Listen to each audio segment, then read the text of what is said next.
la conquista. Esto se va a poner muy bueno. Dile al que está enseguida, esto se va a poner muy bueno. Agárrense. Proverbios 16:32 dice, mejor es ser paciente que poderoso. Más vale conquistarse a uno mismo que conquistar una ciudad. Conquistarse a uno mismo. Híjole, esta es una tarea que nunca termina, pero que vamos creciendo y como dice la Escritura, la vida del justo es como el sol que nace y parece débil, pero luego toma mucha fuerza.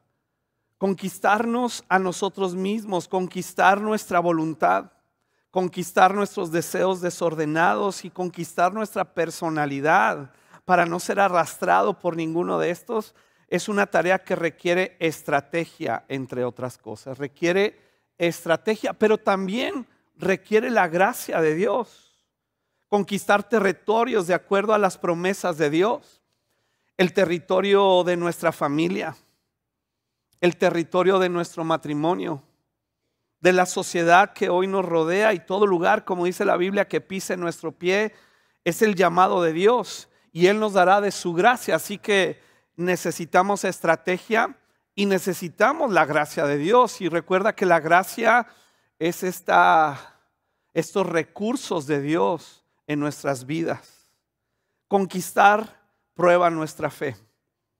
Sí, conquistar prueba nuestra fe y esta puede desarrollarse en medio de la constancia. Mira cómo lo dice Santiago capítulo 1 verso 3. Dice, ustedes saben que siempre que se pone a prueba la fe, siempre Dios nos ha dado gracia, Dios nos ha dado inteligencia y estrategia que tomamos por la fe. Esa fe se va a probar. La constancia tiene una oportunidad para desarrollarse en esa prueba. Quiere decir que la prueba nos va a llevar al límite. Nos va a llevar a un punto donde tal vez dudamos de la bondad de Dios, de sus promesas mismas.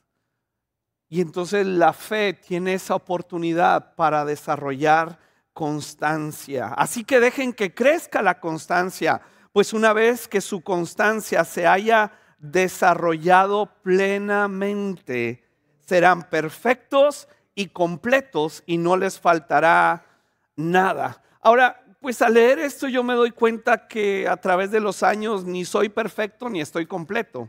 Porque la Biblia no nos llama a ser perfectos y completos como un fin, sino que la constancia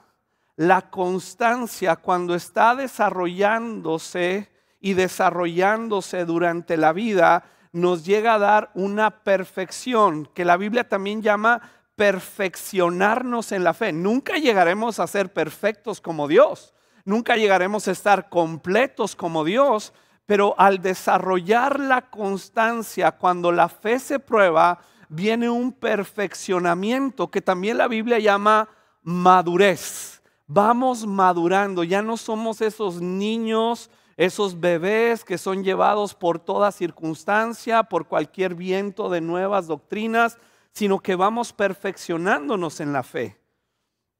Así que la frase perfectos y completos no se refiere a una ausencia de error, sino a la constancia de permanecer en el proceso de la conquista. De conquistar aquellas áreas en las cuales sabemos que necesita estar el gobierno de Dios. Hay áreas en las que no batallamos, ¿verdad? Yo hay áreas que no batallo. Por ejemplo, comer una rica carne asada, pues no necesito esforzarme, soy muy constante. Comerme el postre después de la comida, pues igual, yo no me tengo que esforzar ni tengo que ser constante. Eso se me da de una manera muy natural, como habrá cosas que a ti se te dan de manera muy natural, pero habrá otras cosas en las que batallamos y dejamos la constancia, donde ya no nos gusta, donde al experimentar resistencia en esta conquista de nuestro ser y de nuestra familia, nos desanimamos y ya no seguimos adelante, nos volvemos atrás, porque esperamos que esto suceda de una manera instantánea. Porque algunos creen que la fe es algo instantáneo, que opera siempre en lo milagroso, pero no opera en los procesos. Y este tipo de fe que nos está hablando Santiago, que nos lleva a madurar, se da en los procesos. La conquista de la tierra prometida por Dios al pueblo de Israel está fundamentada en su promesa a Abraham. Vamos a ver durante esta serie el libro de Josué, donde nos va a marcar ciertos principios para la conquista, pero para iniciar y poner el fundamento debemos recordar que la conquista de Israel en la tierra prometida se dio en base a la promesa que Dios le dio a Abraham. Lo mismo es a nosotros. La promesa es de Dios, nosotros la recibimos por fe, y fe no significa solo creer, sino participar con constancia de los propósitos de Dios. Mira cómo lo dice Santiago 2:17. Como pueden ver, la fe por sí sola no es suficiente.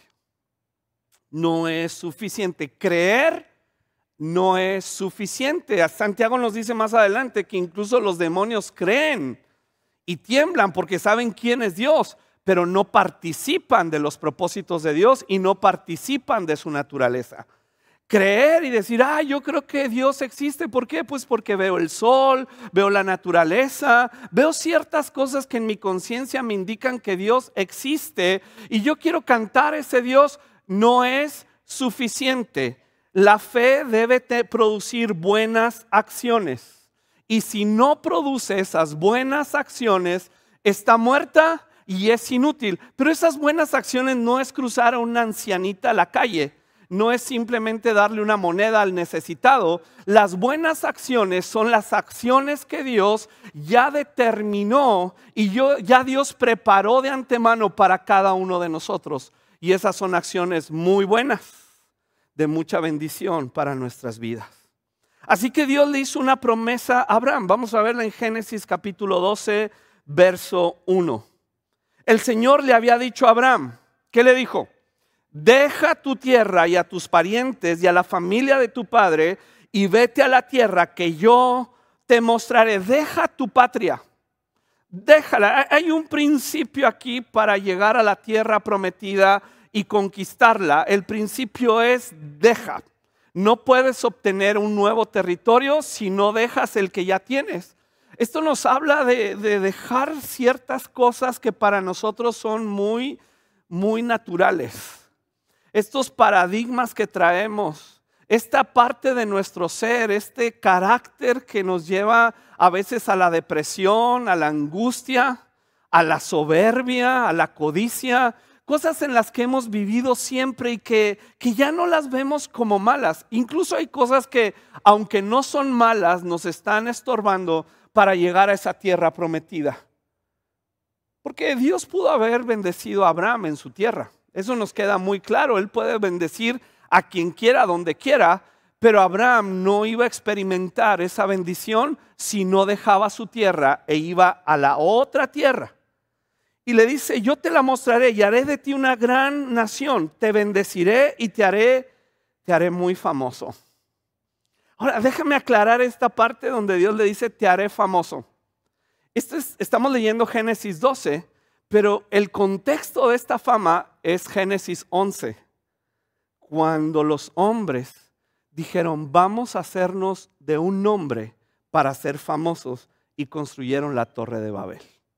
Es una fama humana, son los logros humanos. Pero la fama que Dios le está diciendo a Abraham es la fama de Dios a través de la vida de fe de Abraham. Te haré famoso y serás bendición para otros. Bendeciré a quienes te bendigan y maldeciré a quienes te traten con desprecio. Y todas las familias de la tierra serán bendecidas por medio de ti. Y aquí estamos, tú y yo, muchos años después, siendo bendecidos por la fe de Abraham. Continúa en Génesis 15, Dios diciéndole a Abraham, ten por seguro, Abraham, que tus descendientes serán extranjeros en una tierra ajena. ¿Cómo? O sea, en Génesis 12 Dios le promete a Abraham un territorio. Ahí te voy a bendecir, ahí te voy a prosperar. No solamente tus hijos, tus descendientes serán bendecidos, sino todas las familias de la tierra. Pero luego ya en Génesis 15 dice, ¿qué crees? Tus hijos serán extranjeros en una tierra ajena. Y en esa tierra ajena los oprimirán como esclavos durante 400 años. Y entonces tú puedes pensar, ¿cómo es que Dios promete una tierra, pero luego advierte que no vivirán en esa tierra siempre? Es cuando tú y yo nos enfrentamos a ciertas circunstancias de la vida que no van de acuerdo a lo que la promesa de Dios nos dice en su palabra escrita. Y dices, ¿qué está pasando si Dios prometió? Son estas circunstancias. No estoy hablando ni de tragedias, ni de cosas similares. Estoy hablando de circunstancias que no comprendemos y que pareciera que Dios se olvidó de la promesa, y eso me desanima. Ya este mes de marzo, mi familia y yo cumplimos 21 años de haber llegado a Monterrey.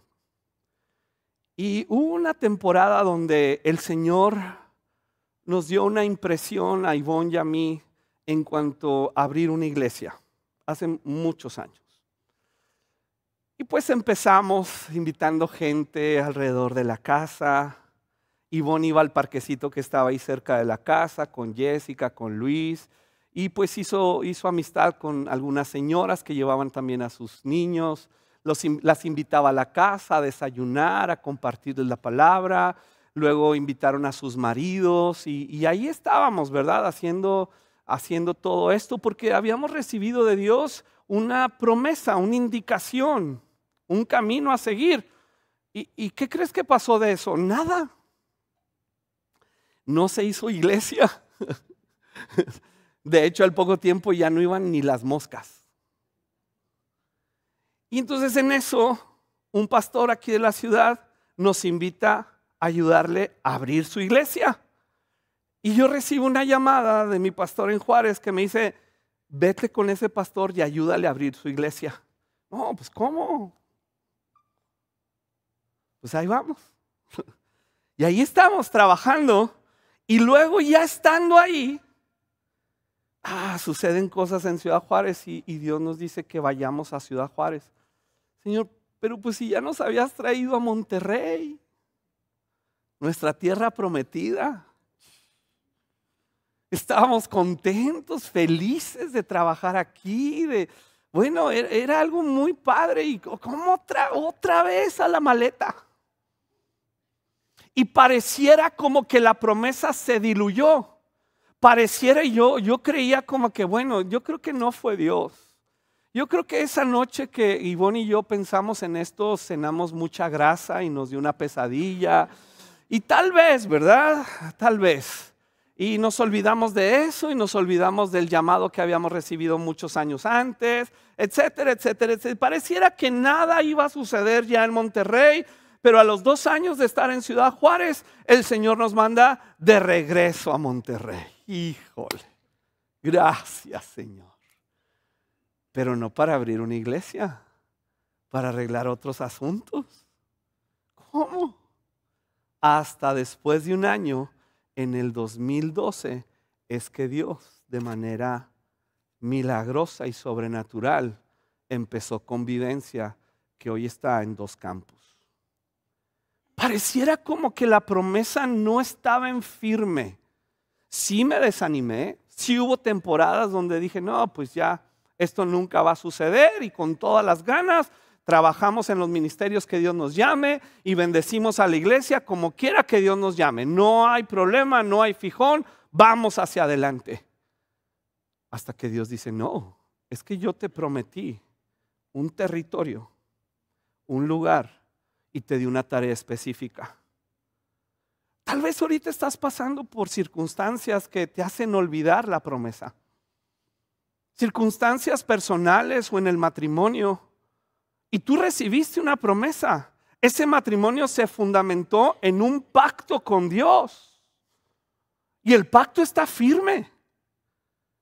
Tal vez estás pasando por circunstancias de dolor, de enfermedad, de escasez. Y tú dices, bueno, es que la promesa de Dios me dice tal cosa, pero mi realidad no va de acuerdo a esa verdad. ¿Qué es lo que debo de hacer en estas circunstancias? Lo que Santiago nos dice, tu fe está siendo probada y tienes la oportunidad para desarrollar constancia. Y esa constancia te va a perfeccionar para regresarte de nuevo o llevarte finalmente a la buena y agradable voluntad de Dios. No va a ser un camino fácil, no va a ser un camino lleno de rosas. Vas a encontrar resistencia, vas a encontrar desánimo, vas a encontrar muchas cosas. Jesús lo dijo, en este mundo vas a tener mucha aflicción. Pero confía que yo he vencido al mundo y que te llevaré a ese lugar. Pero tú tienes que desarrollar constancia, porque la fe sin obras está muerta. No es suficiente que digas, yo creo que Dios es poderoso para hacerlo. Claro que es poderoso, hizo el mundo entero. Pero Dios quiere que te involucres en ese poder para que tú crezcas en carácter y puedas recibir la promesa.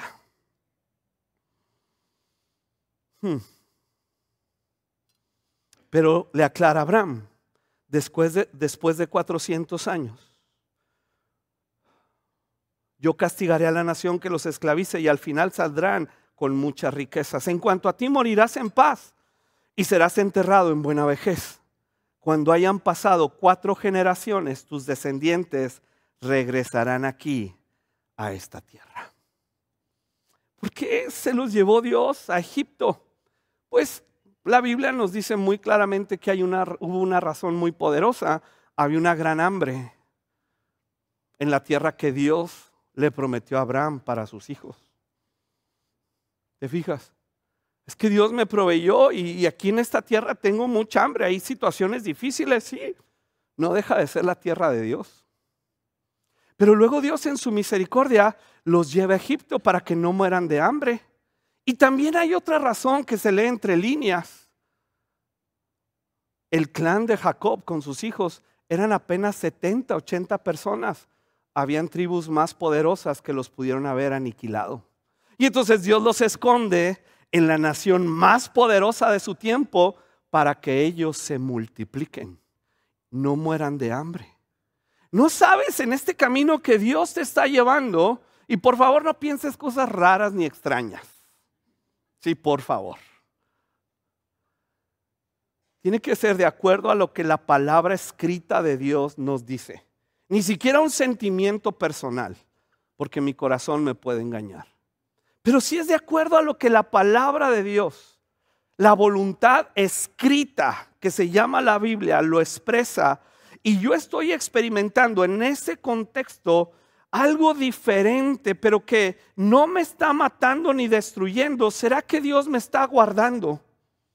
Me está guardando de la destrucción, me está guardando del hambre, me está guardando de ciertas cosas. Tal vez no se me hizo ese negocio que yo anhelaba. ¿Será que Dios me está guardando de la quiebra? Tal vez no se hizo ese proyecto donde yo iba a viajar. ¿Será que Dios me está guardando de que no se destruya mi familia y matrimonio porque yo ando como viajero errante? Pero es que yo esperaba que de ahí yo tenía este proyecto y este sueño. ¿Será que Dios te está guardando en este momento? No lo sabemos. Pero si tú continúas en sus caminos, lo vas a descubrir. Regresarán aquí, le dice Abraham, a esta tierra. Luego nos vamos a Hebreos, que nos explica un poco mejor y a detalle esta promesa de Dios a Abraham. Dice Hebreos 6:13, por ejemplo, estaba la promesa que Dios le hizo a Abraham. Y como no existía nadie superior a Dios por quien jurar, Dios juró ¿por quién? ¿Incluyó a Abraham en ese juramento? No. Le dijo, oye Abraham, vamos a hacer un pacto tú y yo. ¿Qué me juras tú? No, hombre. No tenía nada con qué jurar. No tenía nada con qué comprometerse y obligarse en ese contrato. Entonces esos pactecitos con Dios de que yo pacté con Dios, no somos iguales a Dios. Y solo personas iguales pueden pactar y comprometerse. Entonces Dios dice, como tú y yo no somos iguales, Abraham, y no tienes con qué comprometerte, no tienes los recursos de ningún tipo para pactar conmigo, yo pacto por los dos. Y le dice, ciertamente te bendeciré y multiplicaré tu descendencia hasta que sea incontable. Entonces Abraham esperó con paciencia y recibió lo que Dios le había prometido. ¿Cómo? O sea, recibió, pero no lo disfrutó. Él no vio ciertas cosas. Dios le dijo, te daré una descendencia incontable. Pregunta, ¿la vio? ¿Verdad que no? No la vio. Y luego, aunque no la vio, sus hijos finalmente llegaron a Egipto. Es ahí donde existe esta tensión, querida iglesia. Esta tensión entre Dios y nosotros por sus promesas y nuestra incomprensión de sus caminos. Es esta tensión que siempre va a haber en nosotros los seres humanos porque nos han enseñado una fe transaccional, donde yo hago ciertas cosas y Dios cumple ciertas cosas. Es que si tú le dices a Dios, si tú pactas con Dios, si tú le ofreces a Dios, Dios te va a bendecir. No, hombre, esa es una mentira que nos encanta a los seres humanos y de la cual la religión se agarra para controlarnos y manipularnos. Dios dice, yo te juro, por mí mismo te voy a bendecir. Va a haber ocasiones en las que pareciera que esa promesa nunca se va a cumplir. Tú camina donde yo te digo, yo me voy a encargar de tu familia. ¿Por qué? Porque yo lo juré por mí mismo. Vemos un Abraham, ¿no la regó con Agar? ¿No dijo que Sara era su esposa con el peligro de que otro hombre se acostara con ella? Abraham no tenía con qué pactar con Dios, pero Dios en sí mismo tenía lo suficiente para pactar por ambos, porque la promesa de Abraham encontraría su cumplimiento perfecto en el descendiente de Abraham llamado Jesucristo. Digan algo, por favor. Sí, no. Ahora, dice, ahora bien, cuando las personas hacen un juramento, invocan a alguien superior a ellas para obligarse a cumplirlo. Y no cabe duda que ese juramento conlleva una obligación. Este es el punto medular de nuestra serie, los siguientes versículos. Dios también se comprometió mediante un juramento para que los que recibieran la promesa pudieran estar totalmente seguros de que Él jamás cambiaría de parecer. Parece que cambiaste de parecer, Dios. Parece que no te acuerdas y luego sale la raza esa que dice, es que le tienes que recordar a Dios sus promesas. No, hombre, ¿qué rollo con esa raza? Es que tal vez no hiciste la oración correcta y por eso Dios no te ve. No, hombre, Dios es más grande que yo. Él me va a bendecir mucho más abundantemente de lo que yo imagine. Abraham estaba dormido el día del pacto de Dios.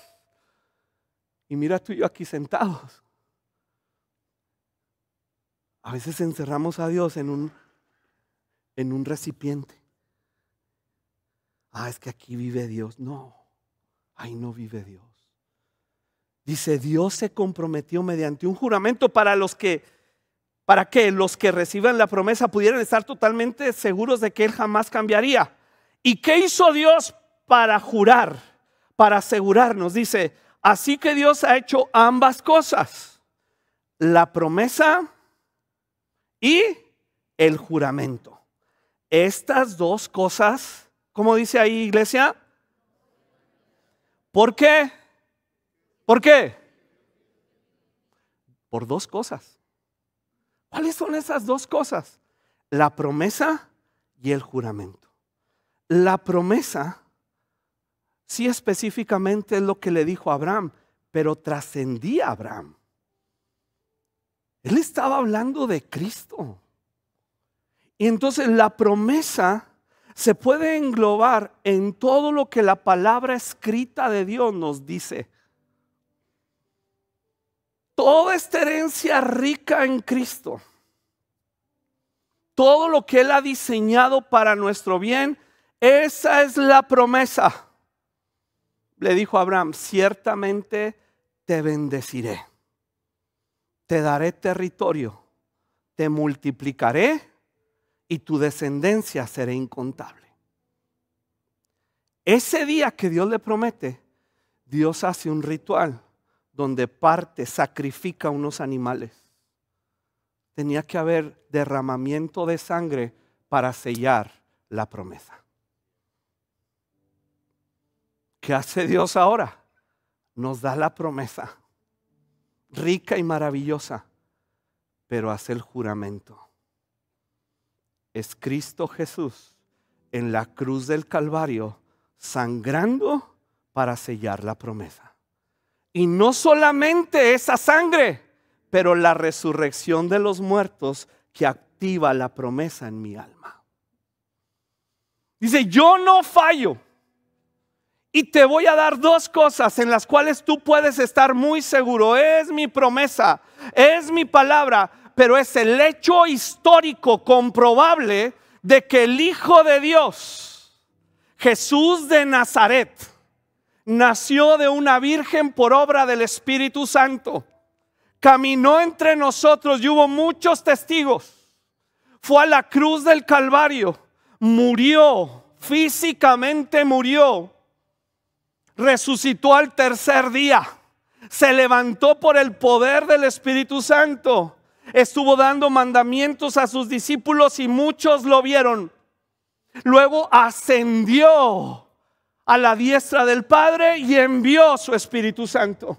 Esa promesa y ese juramento a mí me dan la esperanza que no terminará en vergüenza, la esperanza de saber que si Dios ha prometido, puede ser que esté experimentando resistencia, puede ser que esté experimentando frustración y muchas otras cosas que pueden destruirme, sí, como al pueblo de Israel, pero Dios me esconderá, me llevará a un lugar seguro porque Él es la roca de mi salvación, Él es la torre fuerte, Él es escudo y salvación. Y yo sé que un día mi experiencia regresará a la tierra prometida para convertirse en la verdad que Él diseñó en Cristo Jesús y que yo experimentaré plenamente. Sí.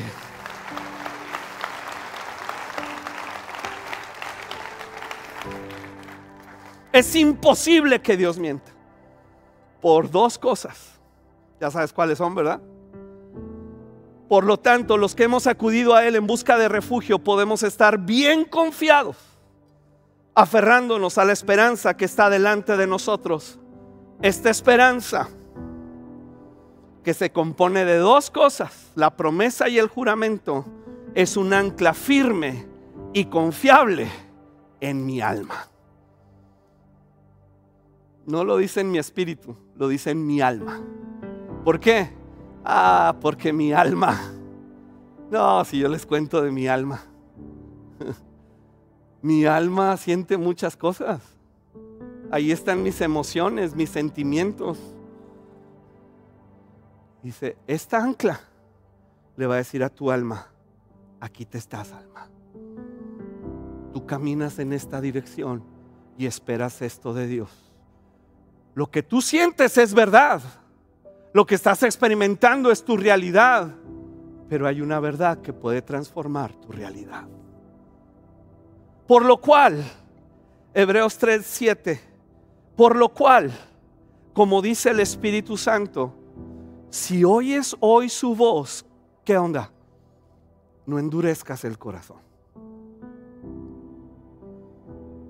No endurezcan el corazón como en la provocación, en el día de la tentación en el desierto, donde me tentaron sus padres y me probaron y vieron mis obras 40 años. Fíjate lo que dice. Donde me tentaron y me probaron. Y pudiera ser que este versículo pudiera iniciar: a pesar de que vieron mis obras 40 años, se endurecieron en el corazón y me provocaron. Wow. 40 años de milagros. A causa de lo cual me disgusté contra esta generación y dije: siempre andan vagando en su corazón y no han conocido mis caminos. Por tanto, juré en mi ira, no van a entrar en mi reposo. ¿Por qué Dios se enoja tanto? Uno de sus atributos es ira. La ira convive perfectamente con su amor, su misericordia, su gracia, su eternidad, todos los atributos conviven perfectamente. No es que un día se levante Dios lleno de ira y otro día lleno de justicia y otro día lleno de amor. No. Todos conviven perfectamente. Su ira está llena de gracia, su ira está llena de amor, su ira es llena de justicia. ¿Por qué se enoja tanto Dios? Y son versículos en el Nuevo Testamento. Se enoja porque habiendo dado la promesa y el juramento, decidimos ser vagabundos. Un vagabundo, como lo dice aquí Hebreos, es ese que anda en el desierto. Es ese creyente que le encanta el desierto porque en el desierto experimenta milagros. El pan cae del cielo, el agua sale de la roca. No tenemos que preocuparnos por el vestido. ¿Por qué? Porque pues Dios hace que no se envejezcan nuestros vestidos. No nos tenemos que preocupar por poner clima aquí en el desierto, puesto que Dios nos pone una nube durante el día para refrescarnos, una columna de fuego durante la noche para calentarnos. Pedimos carne y nos mandó unas aves. Yo estoy muy cómodo en el desierto. Desierto es muy cómodo. Dice, vieron 40 años los milagros y aún así no quisieron entrar a la tierra prometida, la cual yo entregué a través de una promesa y un juramento. Sí está enojado.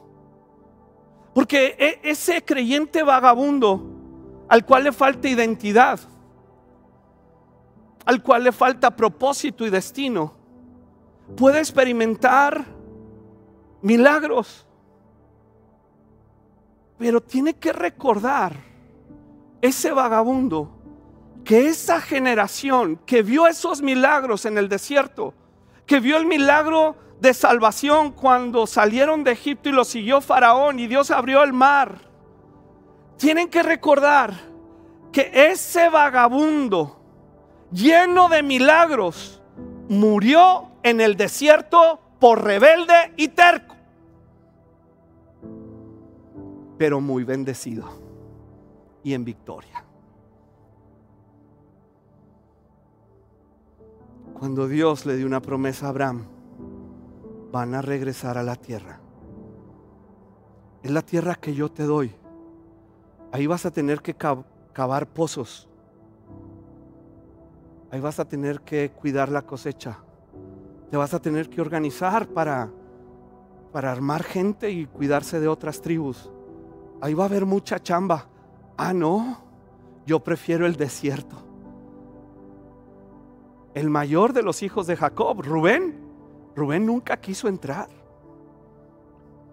Llegaron a la orilla de la tierra y dijo, ¿saben qué, carnales? Yo me quedo aquí. ¿Y qué le dijeron los otros? No, chiquito, usted viene con nosotros a pelear y luego se regresará donde quiera. Rubén siempre fue vagabundo. Hay cristianos siempre vagabundos, buscando experiencias milagrosas, dopaminérgicas, para sentirse bien y huir de la responsabilidad que Dios le da al equiparlo con una promesa y un juramento para poseer la tierra, para lidiar con esta tierra que está aquí, egoísta, llena de codicia y de malos deseos, de conquistar su familia, de conquistar el corazón de sus hijos y de ser bendición para su sociedad. No, yo quiero las experiencias. Experiencias son buenas en Dios, pero puedes quedarte en el desierto con muchas experiencias y nunca crecer a una experiencia plena de salvación. Mira cómo lo dice Primera de Pedro 2:2. Como bebés recién nacidos, deseen con ganas. ¿Con qué? Puedes decir con ganas. Deseen con ganas la leche espiritual pura para que crezcan a una experiencia plena de salvación. Pidan a gritos ese alimento nutritivo. Experiencia plena de salvación no se da en los desiertos.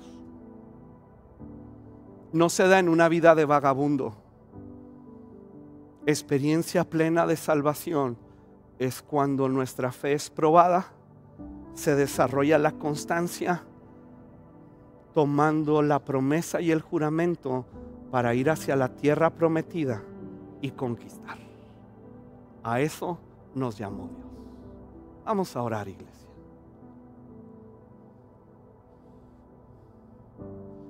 Experiencia plena de salvación.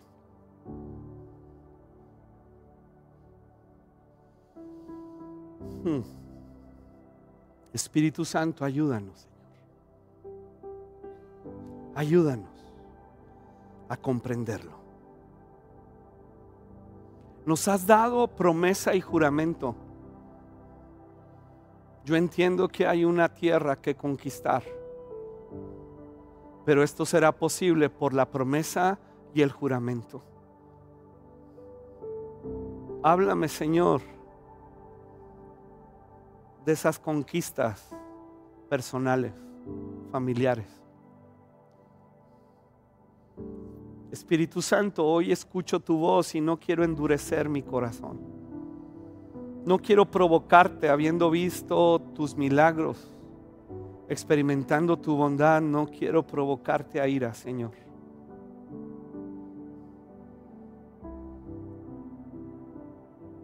Quiero traer satisfacción a tu corazón. Yo sé que tu ira fue descargada completamente en Cristo Jesús, pero yo quiero encontrar descanso para mi alma, descanso en mi matrimonio, en mi familia, descanso que no me ha traído el simplemente experimentar tu presencia. Yo quiero ir a la conquista, yo quiero entrar a la tierra prometida. Yo quiero conocer tus promesas en Cristo y quiero tomar ese juramento, esa justicia en la cruz, ese poder de la resurrección y conquistar. Renuncio a ser un vagabundo. Renuncio a ser un vagabundo. Quiero crecer en una experiencia plena de salvación. Ayúdanos, Señor.